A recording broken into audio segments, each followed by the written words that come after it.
I have lost and put on 20, 25 kilos about 5 or 6 times. Kind of lost count along the way there.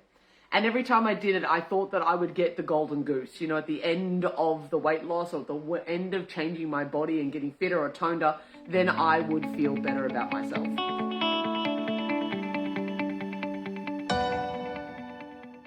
Could this be the cure for obesity?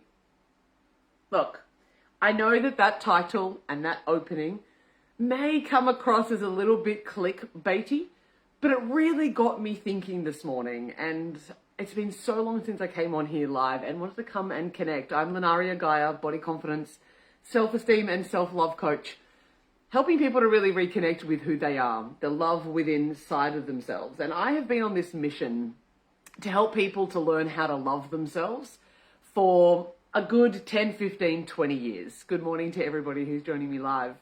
Welcome. Give me a wave, say hello, drop a comment, let me know if you are hearing me loud and clear. Great to have you here. I've been pondering this morning because I've been teaching people how to love themselves for a very, very long time. Mainly because I hated myself for a very, very long time. If you can relate to that, let me know. For me, I spent years going on diets. I spent years trying to shape my body into a certain type so that I could feel valuable, so that I could feel like I was enough. I spent so much time and energy feeling like I was inadequate that I thought that if I could just get the right body, then I would be enough. Who can relate to that?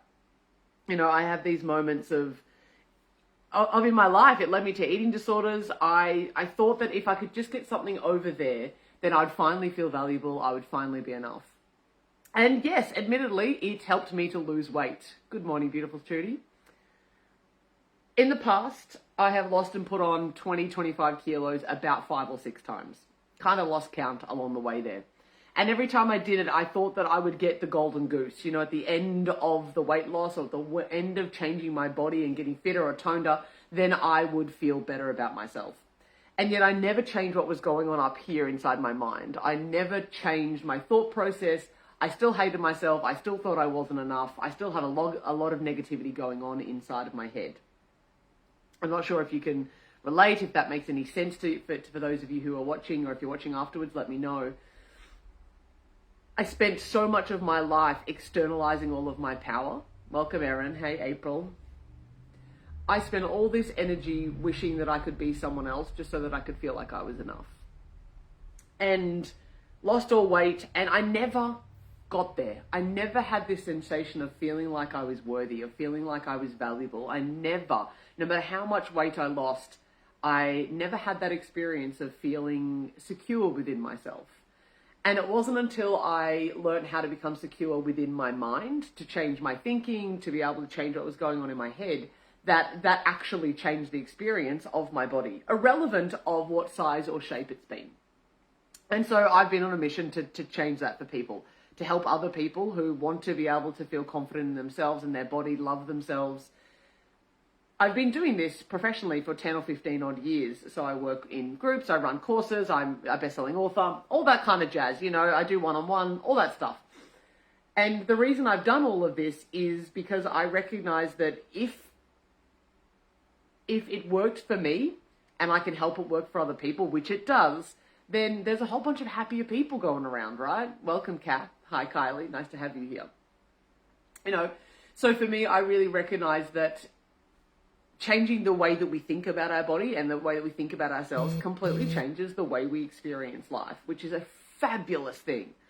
And over my life, over the last 10 years, since I kind of gave up dieting and I gave up going, no, I just need to stop trying to change my body and I need to start working on my mind before I even think about my body, or maybe not ever even think about my body.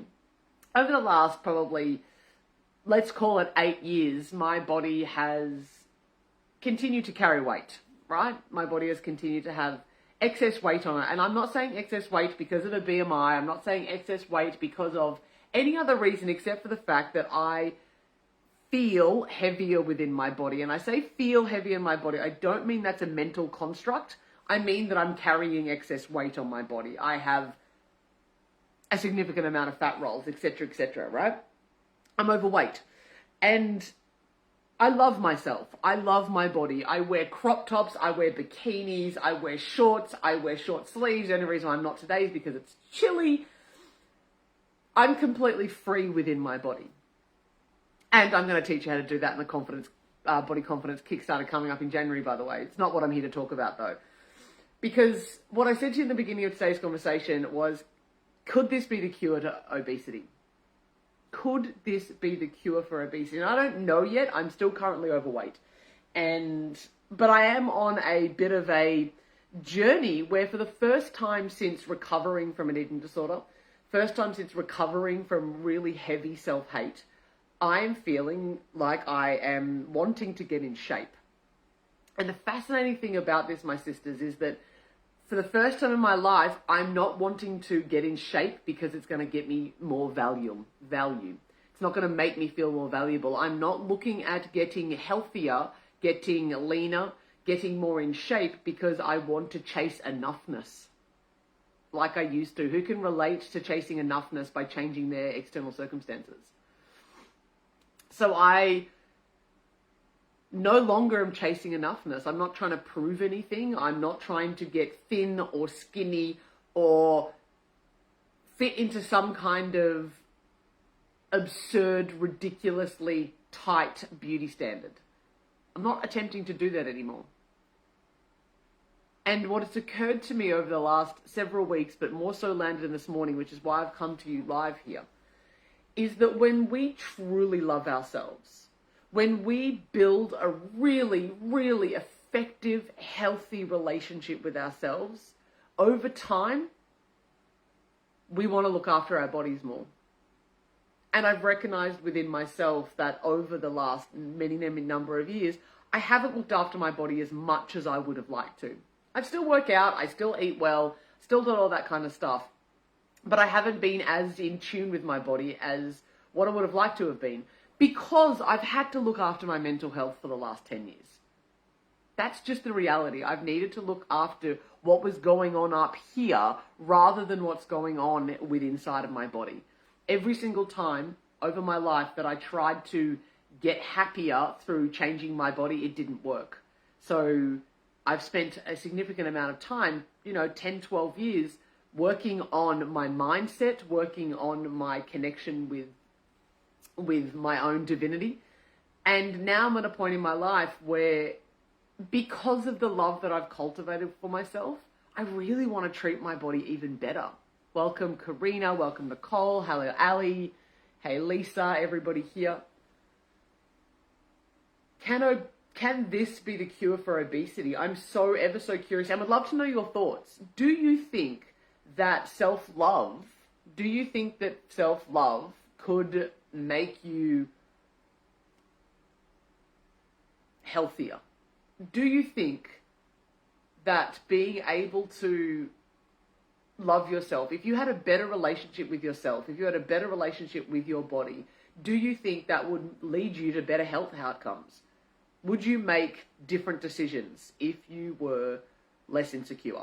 If you were less insecure, if you loved yourself more, if you felt really confident and happy with your body as it is right now, not as it will be in the future, but if you could love yourself and love your body as you are right now, do you think that you would make different decisions? Now, I'm not talking about health things that we cannot control in terms of, diseases and disabilities. I'm not talking about things like that. I'm talking about our capacity to be able to take care of ourselves. Will you take care of yourself more if you loved yourself more? Because the reality is that what I've noticed over my lifetime, the more that I am in love with me, the more connected I am with me. In my life, my household is in better shape. My money is in better shape. My relationships in general are in better shape. I've asked the question, do you think you'd be healthier if you weren't insecure? And everybody, 100% of people said yes. Thank you for sharing all of that. Because there is this, we look after the things that we love. We value the things that we love to the point that we want to take care of it. And if we look after us, if we love ourselves, if we see ourselves as a really valuable, amazing, incredible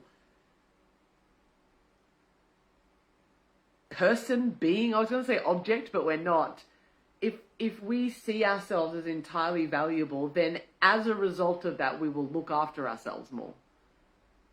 And I'm really wondering how much impact, if we were able to in the world, right, go out and teach people how to love themselves, if people really truly knew how to respect and love and value who they are, and they already felt valuable. Welcome, Anna. Thanks, Colin. If we truly felt valuable, then we would love ourselves to the point of making better health decisions. You know, it's not like, I'm not going to eat that cake, for example, or that fried food, for example. There's no bad food. You can do whatever the hell you want. But if I've got a choice, I'm sitting there going, I want to eat that cake, but for me, I want to be the healthiest I possibly can be, I'm less likely to. You know, we cannot shame ourselves. Welcome, Nay. We cannot shame ourselves into health. And I tried a lot. I'm wondering if anybody here has shamed themselves into health. Have you attempted to shame yourself into losing weight, being on diets, changing your body, getting any kind of work done on yourself in terms of plastic surgery? I'd love to know your experiences. There's a few comments here that I want to come back and check. Good morning, Trudy. Yes, Trudy says, my phone's being a bit strange as I'm attempting to scroll through these comments. Lisa says, definitely, when I am just in my heart space and being authentically me, I eat foods that nourish and nurture my body. When I let the nasty self-talk in, it's all kind of scattered and storm eating to ground and feel whole. Yeah, who can relate to that? Yeah, I think someone says down the bottom, totally agree, Lisa. The thing is that when we are in love with ourselves, and I don't mean from an arrogant, like, I'm better than everybody, but just we understand our value. When we understand our value, we're less likely to want to eat our emotions because we will sit with ourselves. We will sit with our emotions. We will face the darkness that is within inside of ourselves because it's not so goddamn scary. Georgia says, yes, I agree. I feel like when you're that my comments are doing something weird where I can't see everybody's. So if I've missed it, Trudy says definitely started that journey for me by telling my family started that journey for me by telling me I was fat. Looking back at photos, I never was. Now I want to stop the thoughts as I just got bigger and bigger. Yes, because if we're having thoughts that tell us that we're a piece of shit, if we have thoughts that tell us that we're not worthy, we're not valuable, then who gives a shit if I become obese? Right? Who gives a shit then? Why would I want to go look after my body if I already think that I'm a piece of shit? May as well pass me the whole packet of chips and do it again on repeat. Or maybe it's not food for you. Maybe it's drugs. Maybe it's shopping. Maybe it's even overworking out. Maybe you're flogging yourself by overworking. There could be a whole bunch of different things. Until we value ourselves, we will not treat ourselves any better. And when we do value ourselves, we will. Georgina says, it's very strange. Kat says, interesting. Yes, I would probably make some better decisions if I was more secure. But honestly, I don't think that's where my biggest health challenge is. I think the societal determination of health are having a much more significant impact on my health than any individual choices I could make. Yeah, Kath, thank you for sharing that. Do you mean in terms of in terms of the food production, the way in which, fast food is far easier and cheaper than maybe healthier food is? I'm curious to know more about that. Lisa said, oh yes, I've had a gastric sleeve. I'm trying to scroll, but every single time I press it, it jumps to a different spot. So I'm doing my best here to find these beautiful. Georgina says, yes, I agree. I feel like when you're doing that, it's because you feel like you're doing it because of movement feels good. I feel smaller than ever, but I'm physically not so strange as I've been tiny and always felt too fat. Yes, because we have this idea in our mind that our bodies are meant to be a certain way, and when they're not a certain way in terms of the aesthetics of them, we flog ourselves to try to get them to look a certain way, rather than focusing on us being valuable and healthy and to moving our bodies because our bodies want to move, and eating nourishing food because our bodies want to eat nourishing food, we end up going, fuck it, I'll break my diet. But right now I am losing weight and I'm not on a diet. How is that possible? How am I not on a diet? Am I watching what I eat? Absolutely. Like, that's necessary, but I'm not on a diet. I've been out 3 times this week at restaurants, and I've made different decisions. Rather than eat the fish and chips, to which I would if I wanted to, but I want to make a healthier decision. I want to choose the salad over the fish and chips. And if the time comes where I want to eat the fish and chips, I'm going to eat the goddamn fish and chips because life is for living. And there's a sense of value. I'm not making the salad choice over the fish and chip choice because there is a moral weighting on either of those foods. That's not the reason I'm doing it. I'm choosing salad because I want to feel lighter, and I know that when I eat the fatty food, I feel heavier in my body and it makes my poo gross. So making the decision based on healthier things. I'm apology if I've missed your comment. Please feel welcome to copy and paste it back because some strange things are happening with when I'm trying to scroll here. April says, hi, for me, I'd like to think that I think that after life changes, I'd like to look like I did before. It can be a downer fighting the changes. Yeah, and you know, a lot of that's got to do with the fact that we have these expectations that our body's meant to remain the same. That you've had a child, well, I need to look like I've not had a child. But you have had a child. Or I've had surgery or menopause and I'm meant to look like I did when I was 25, but you're not 25 anymore. And, you know, the thing is that that's our complete obsession in society with youth. And it's a complete obsession in society. And again, this comes down to our mindset as well, my sisters and my brothers and my NBs that are online here today, my siblings, that our mind, I want you to know this, if you take away anything from today's conversation, I know this is about body stuff, but our mind, our ego up here will always see fault. It's its job to find problems. It's its job to find problems. And it always lives in the future or in the past. Our mind does not like now. It's not comfortable with the now. So it'll always look for thinking that something's better. The grass is always greener when it comes to our mind. And the only time that you can be fully happy is in the now. Kat says, it's really hard to avoid restrictions when you literally don't have the $2 to spare on the cookies. So when I do get the cookies, I can't stop. Yeah, I think you were talking, Kath. I can't see on your entire message. Oh, I think I might have figured it out. Lisa says, oh yes, I've had a gastric sleeve. I even became an aqua instructor and swim coach so I could run all day in the pool. I'm still 120 kilos and pushing myself harshly. I ended up with Hodgkin's lymphoma.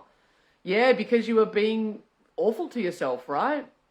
Lisa says, I was so cruel to myself training 5 hours a day. Yeah, and a bit of a trigger warning here around eating disorders. At the height of my eating disorder, I would spend, you know, almost like $50, $80, $90 one night on a binge, buy all this food, vomit it all up. I'm a type 1 diabetic as well.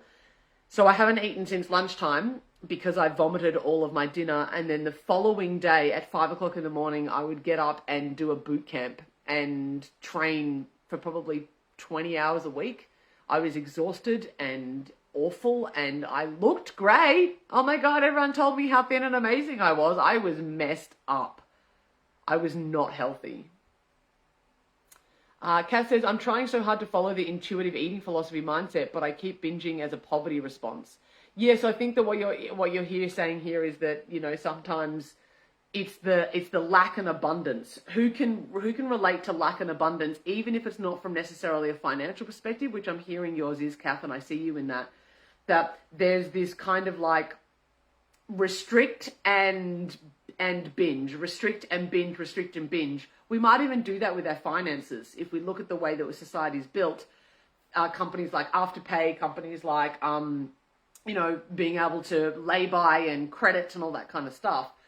We get money in our bank account and then we want to spend it all. Spend, binge. And then we might be poor again and we have to go tight. And so we restrict. And this is dieting culture in general. We restrict if we feel like we've overdone it, or we have to because we've run out of money, or because, maybe we feel like within our body, but then we can only hold that restriction for so long, so we binge again. And so coming to a place of value within ourselves, and yeah, financially things can be different here. It's not the same example. I'm just noticing overlaps. It's super important that the more that we value ourselves, go deep within, look at yourselves and love yourself. And don't be like, do I really need to eat the ice cream, with a whole slap of judgment? The question that I would encourage you all to start asking yourself is this the most loving decision? And of course, it's a bigger picture than that. I can't give you everything that I know about everything in a short live video. Or for those of you watching the recordings, welcome. I can't give you everything, but to give you that, is this a loving decision? And do I want to love myself? Is this a loving decision, and do I want to love myself? Look, the biggest recommendation I can give to everybody is to go within. You don't even need to do it with someone. I recommend working with a coach if you have the capacity to be able to do that, or joining a course or whatever, me or someone else. But go within. You already have the answers within inside of yourself. If you could just be still enough, you can go within and find the answers.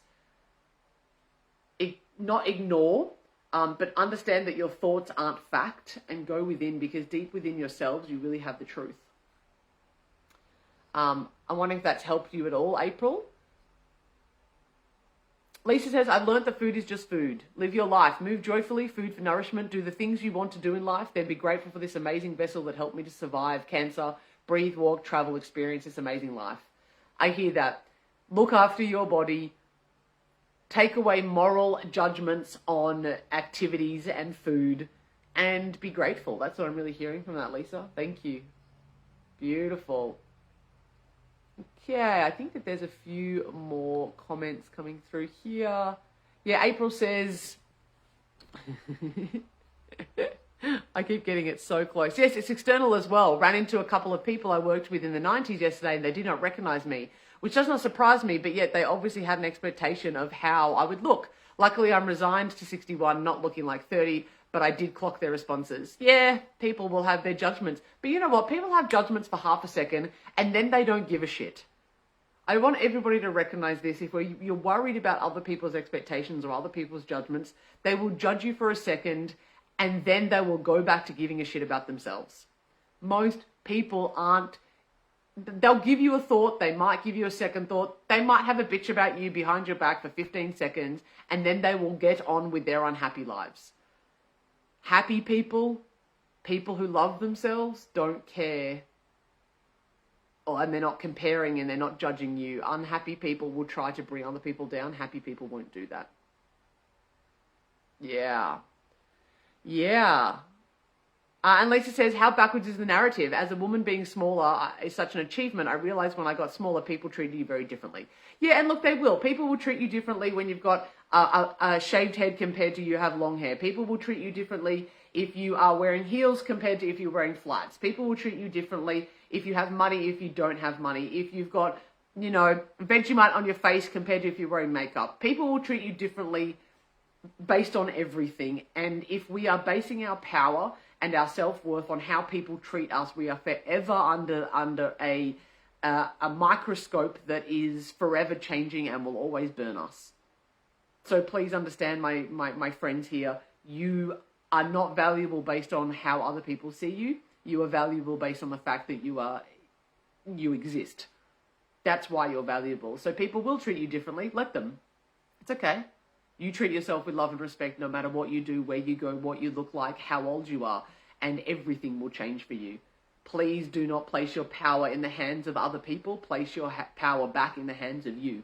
That's where it is. Yeah. Trudy says, our ego is our sabotage, is about shutting it down, shutting it up. I've started cooking cookies at home because I want to stop buying the cookies, because it wasn't just cookies. I'm also managing the sugar intake at home. Yeah, and I want to just speak to that for a second. I really don't recommend trying to get your mind to shut up. Because what we resist persists. The more that you try to shut down your mind and shut up, go away, you can't reject your way to self-love. Your mind doesn't need to be in charge. It doesn't need to be factual. It doesn't need to be the one that's driving the ship of your life. But if you ignore it, it's like a 2-year-old, it's just going to get louder. And if you keep ignoring it, that 2-year-old will eventually shut down and become super unhealthy and sabotage you in ways that are really not healthy. You won't even know it's happening. So be aware of your thoughts and treat your thoughts lovingly as if they're a 2-year-old or a 5-year-old having a tantrum. You don't need to take it seriously. It doesn't need to drive. Please don't let the voices in your head drive your life. At the same time, I highly recommend that you validate and acknowledge, hello fear, hello tantrum, hello negativity in my head. I can see you, I can hear you. Thank you for trying to keep me safe. I love you. I want you to know that I'm in charge and all is well. Yeah, that's a very short version of what I usually teach in my work around being able to deal with the voices in your head, yeah? Because if you try to reject the voices in your head, you are trying to love yourself through rejection. It doesn't work, yeah? Georgina says, my body started to change after my mind did when I lost the plot. It started with shifting my focus, but I also found I eat better when I wasn't in financial distress as we grew up poor. As we grew up poor, I still panic if my cupboards aren't full with food. Yeah, so I think a few people have sort of said here about being in financial distress, that if you've had a history of poverty, then you're more likely to want to hoard food and you'll more want to eat food because maybe you didn't have enough. And again, from that perspective, if we can learn how to anchor safety within our body and our being, if you're still in a poverty situation now, that's a different conversation. But if you're not anymore, then to be able to anchor safety within our body, to be able to deal with the trauma that you experienced in your mind, then that's self-love as well. That's coming into taking care of the fact that there are parts of you that are traumatized. Yeah. You're welcome, Lisa. And Lisa says, and they're not important. Your happy life, soul, and special people are where it's at. Your relationship with you is much more important. Yeah. Our relationship with ourselves is the one that we can never get away from. We can break up, we can end relationships, but the one with us, we cannot. April says, true, just focusing on enjoying the moment with those people. Absolutely. And yes, the mind is ticking over 24/7. That's where my resignation helps me. It is what it is. Maybe acceptance. I'm curious to know the difference between resignation and acceptance for you, April. Trudy says, true, but I want more happier thoughts than ego thoughts. If the thoughts are happier, then the ego is a dull roar. Yeah, you can actually train your ego to have happy thoughts. Because your ego, your mind is just focusing on what you've told it to. So if every single time it has a negative kind of thought and you go, hey, thank you for sharing, I'm really grateful for XYZ. If every single time you redirect your thoughts, every single time you have it, over time, it's not going to happen overnight. It's retraining. You can retrain your mind to see the good, to look for the positive, to feel grateful, still acknowledge the emotions and the thoughts that are coming through. And at the same time, you can actually retrain and educate your mind, the thoughts, to be able to think not even more positively, but to be more supportive of you. Lisa says, there is usually an element of your mind trying to help you in the ways your life has taught you. So thank you for the input and try to motivate me, but I'd rather if we did it this way. Yeah, nice. And it is that, Lisa. Your mind is wanting to find the shortest possible path. And if you grew up like most of us did, we grew up in an environment to which we weren't emotionally supported. We were not emotionally supported, most of us, because our parents didn't know how to do it. Our mind will then automatically look for lack. It looks for problems anyway, because that's the way that it functions. But you can help your mind to be far more on the lookout for what is good, what is awesome, what is grateful. Yeah? I love it. So I'm curious, and based on this conversation, I really do think that there is a possibility that if the more that we love ourselves, the better our relationship with ourselves, the better our relationship to everything else. Food, money, other people, our bodies, everything changes when we build a better relationship with us, and depending on your belief with your God, whoever that happens to be, universe, source, religion, spirituality. I'm not connected to anything specifically, but if we learn to love ourselves wholeheartedly, then we are far more likely to take care of ourselves, and our relationships just get better. Yeah. Kat said, yes, I'm coming off my antidepressants and the intrusive thoughts are so manageable. Now I have built the skills to acknowledge them rather than fight or spiral. Yeah, well done, Kath. Well done. Having the skills there, and medication can absolutely help. I'm not anti any of those things. I think that we use all the resources that we possibly can. And having some mad skills on how to deal with the thoughts is super important, you know?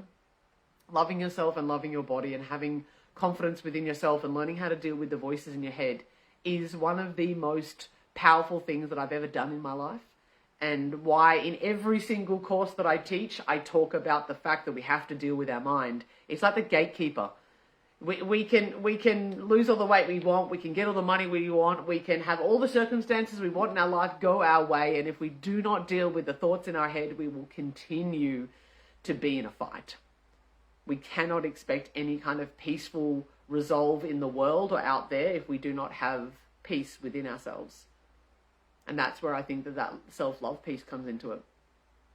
Yeah, I love it. I love it. Thank you all for being here, for your comments.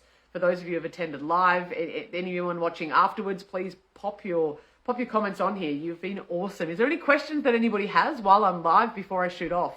Do you have any questions? Do you have any queries? Anything that you want to know or put into the pot? I am going to run a Body Confidence Kickstarter in January. And I know that a few of you have been interested around that. So I'm curious to know. I haven't set the dates in stone yet because I'm deciding whether or not there is a space of doing it after the school holidays in February. But I want to do it during summer here in Australia. So I'm thinking mid-Jan. 4-week course. Come and hang out and learn how to deal with your mind, how to connect in with your body. Yeah. April said, resignation versus acceptance. I think I'm saying it is what it is and acknowledging that I don't like it. Yeah, and I wouldn't call that resignation. I would call that acceptance, April. Resignation, to me, from a definition point of view, and our language really helps, is that like I'm powerless. Resignation is I can't do anything about it. Right? Whereas acceptance is I'm fully in the now. They both look the same on the outside, right? I'm fully in the now and it is what it is. Resignation is like, oh, it is what it is. I can't do anything about it. Acceptance is, it is what it is and I'm going to be here in the now. And if I have capacity to change what it is, then I will. And if I want to, then I will. I will do what I can. Or I'm going to change my thinking around it. I'm going to change my perception around it, or I'm going to change the circumstances. If any of those are possible, that's where I see acceptance being in. And the serenity prayer comes to mind. God, grant me the serenity to accept the things that I cannot change. Accept the things that I cannot change. The courage to change the things I can, and the wisdom to know the difference. Yeah. April says 61 to 61 though. Yeah, but there are 61-year-olds who are running marathons and there are 61-year-olds who are bedbound. So it is 61. You've had 61 rotations around the sun as per our current scientific modeling of our calendar, which is an arbitrary way anyway. You are 61. True. Yes. Objectively, or as objectively as we can, you're 61. But your health and your well-being as a 61-year-old is completely up to you. The number, not so much necessarily. 61 is 61. You are 61, absolutely. How you want to be as a 61-year-old is entirely up to you. Yeah. Yeah, I mean, it is what it is. Lisa goes, something still bugs me. Yeah, I mean, it is what it is. To me, I am present to what is. It feels more connected to me, and there's a power in that. When I'm in a state of power, I can make better decisions. When I feel empowered, when we feel empowered, resignation is saying I can't do anything about it. You say you can't do anything about being 61. Well, you may not be able to do anything about being 61, but you can do something about now. You can do something about your future. Like me being overweight. Well, I could go, well, it is what it is, and I can resign to the fact. Or I can go, well, I can do something about that.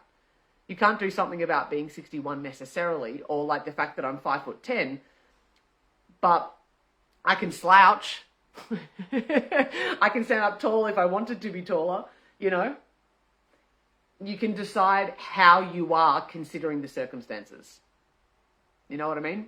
You can change the way you experience 61. You can change the way you experience disabilities. You can change the way you experience ill health. You can change the way you experience everything in your life by the way that you look at it. The fact might still be the fact. I'm not going to be able to change the fact that it's a bit chilly today. Well, that's subjective, but I can't change the fact that it's overcast right now, necessarily. Wizards can. I'm not there yet. I can't change the fact that it's overcast, but I can change the way that I look at it. Yeah. Question before we finish up here. Oh, Lisa says, questions you can ask. How can I have more energy? What can I do to give myself the best possible experience here? Yeah. How can I invite more gratitude into my life? How can I appreciate where I am? I didn't finish the serenity prayer. God grant me the serenity to accept the things I cannot change, the courage to change the things that I can, and the wisdom to know the difference. April says, I get it. I can be this or that, but aging and not being able to do what you used to do, resisting the changes is exhausting. So that's where the feeling of resignation comes in. Yeah, and I think also, I think that that's wonderful, yeah. I mean, do whatever works for you. You know, the word resignation, if it works for you, rock on. Like, I say that with everything.